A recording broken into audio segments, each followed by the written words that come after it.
দাবি হয়েছে যারা রব্বে কারীম জানায় দিয়েছেন দুজাহানের বাদশা জনাব মুহাম্মদুর রাসূলুল্লাহ সাল্লাল্লাহু আলাইহি ওয়াসাল্লামের জামানায় আবু জাহেল লাগাল সাহেবের মতো সমাজের বিখ্যাত ব্যক্তিরা ছিল।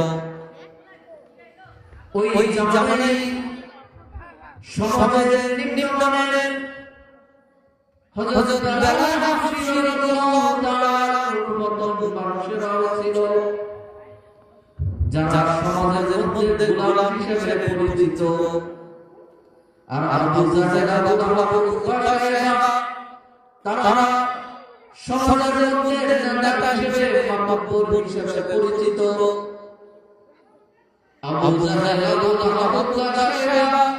তারা আল্লাহর রাসূলকে গ্রহণ করে নাই, কুরআন কারীমকে গ্রহণ করে নাই।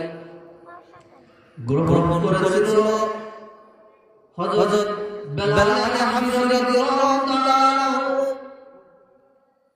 তিনি দাবি হয়েছেন আল্লাহ রাব্বুল আলামিন জানায় দিলেন, ও উম্মতে মুহাম্মাদী, তোমরা যখন বেলালের নামটাকে উচ্চারণ করবে সাথে সাথে তার নামের সাথে উচ্চারণ করবে রাদিয়াল্লাহু তাআলা আনহু ওয়া রাদওয়ান।